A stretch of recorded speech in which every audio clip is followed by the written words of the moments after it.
We're from BRYNGWYN School in Llanelli, and we've come to the wind turbine in SALEM today near Llandeilo.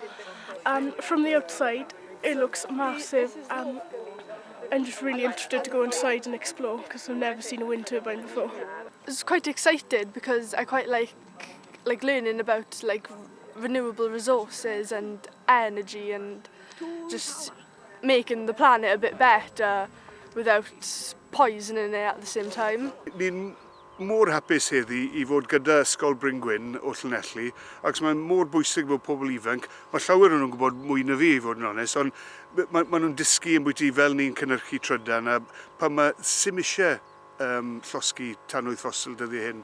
Mae syniadau, mae technology dyn ni nawr llawer well na llosgi pethau. We walked up here like a 30-minute walk with the dog through the fields.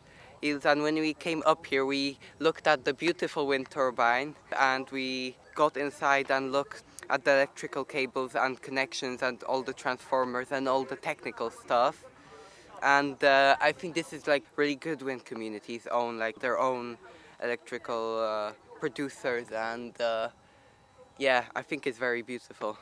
We were excited because we really just want to see how a wind turbine works. This year we've been looking at the Changemakers programme working with Cwmbrogi. As part of that we've had 3 different challenges, one focused on fast fashion, one focused on food security, and this one focused on energy, and particularly looking at different renewable energy sources in the local area.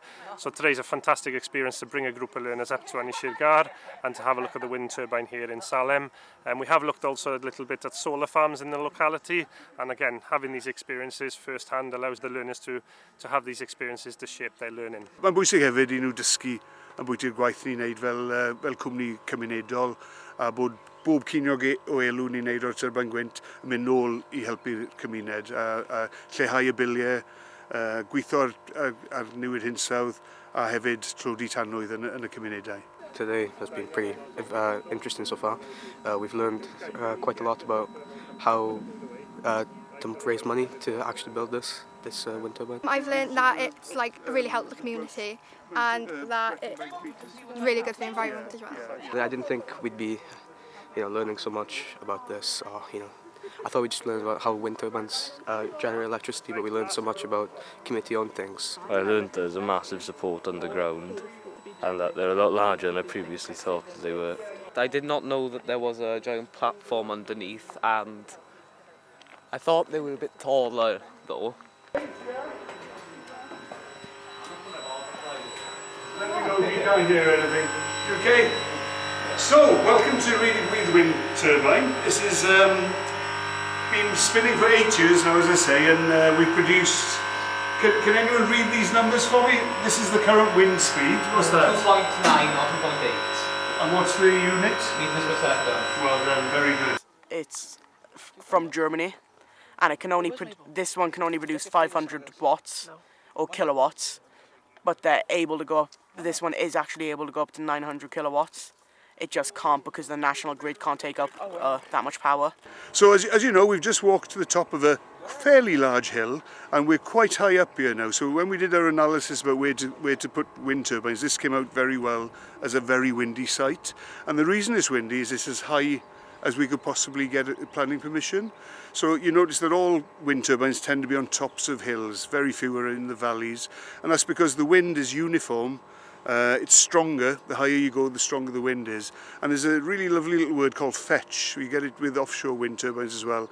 The wind has a uniform run up towards the wind turbine for as far as possible. So when it hits the wind turbine, it's got maximum energy.